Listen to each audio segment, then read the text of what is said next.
Olá galera, tudo bom? Professor Marco aqui com vocês para falar um pouquinho sobre cinemática.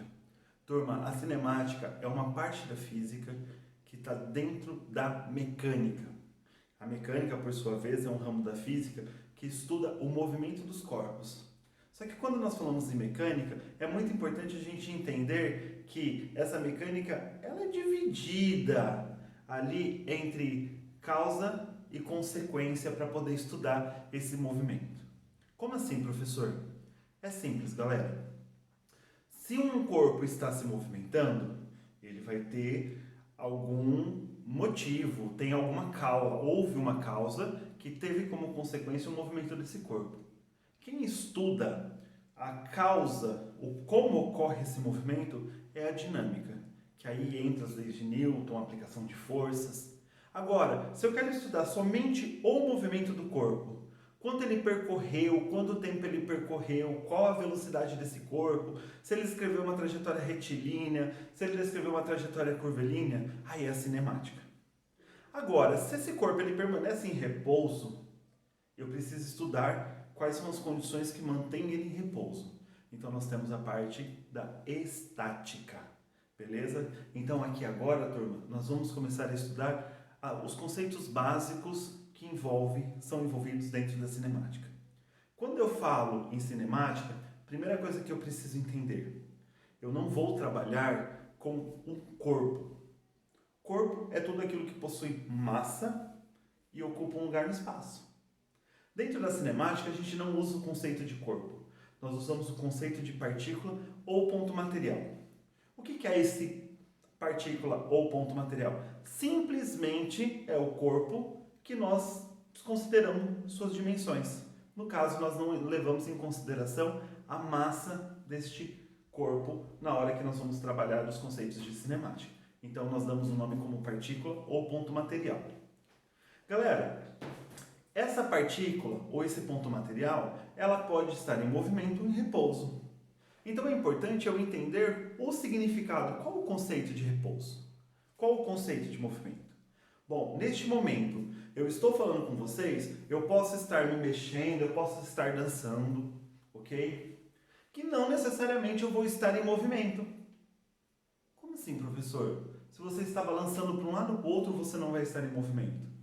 Turma, toda análise de um movimento depende do referencial adotado. Referencial nada mais é do que um ponto, um local, um objeto que eu vou utilizar como se daquele local onde está o ponto, o objeto, entendeu? Aquele ponto, eu possa olhar e verificar como vai ocorrer o movimento daquela partícula. Eu posso descrever aquele tipo de movimento. Então, turma, se eu estou balançando, porém eu ainda continuo no mesmo lugar, eu não tive variação de posição. Então, posição dentro da física nada mais é do que um local bem definido no espaço. Agora, a partir do momento que a minha posição ela torna-se variável, eu estou nesse ponto.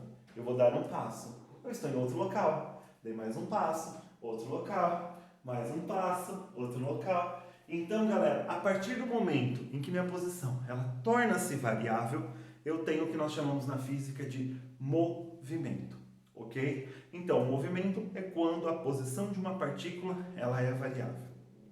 Repouso é quando a partícula não possui sua posição variável, permanece no mesmo local, beleza? E olha que interessante, a partir do momento, se eu começar a dar um passo, eu ocupei uma posição nova.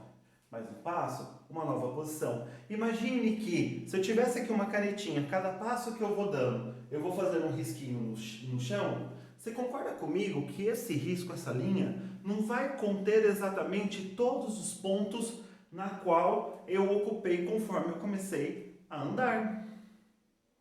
Então, galera, esse risco que possui o conjunto de posições que eu ocupei, nós chamamos na física de trajetória. E essa trajetória pode ser de duas maneiras. Eu posso ter uma trajetória retilínea, em linha reta, ou uma trajetória curvilínea. Tudo bem, galera?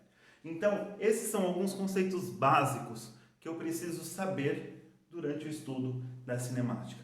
Na resolução de exercícios, nos textos que envolvem cinemática, irá aparecer muito, ok? Esses conceitos. Então, galera, vamos supor que eu preciso ir de um ponto A até um ponto B. Olha que interessante. Para eu poder sair do ponto A até um ponto B, você concorda que a partícula ela vai ocupar diferentes posições ao decorrer do tempo? Esse conjunto de posições é o que nós definimos na física como trajetória. E você concorda comigo, galera, que essa trajetória aqui, ela vai ocorrer num certo intervalo de tempo. Então, olha que interessante. O que iria acontecer se eu pegar o espaço percorrido, ok? E dividir pelo tempo? Você concorda comigo que eu vou descobrir quantos metros essa partícula ela percorreu por unidade de tempo? Vale lembrar que essa distância percorrida, ok? Ela também recebe o nome de deslocamento escalar, que é o ΔS. O ΔS é nada mais do que a posição ocupada pela partícula menos a posição inicial dessa partícula. Ok, turma? É só fazer. Tudo que aparecer essa bolinha embaixo significa início. Então eu vou ter aqui ó, o espaço final menos espaço inicial. Como que eu leio essa bolinha? ΔS é igual a S menos S0. Ok? Esse é o deslocamento escalar. Por que escalar? Porque esse ΔS ele vai ser representado somente por um número e uma unidade. Não tem direção, não vai ter sentido.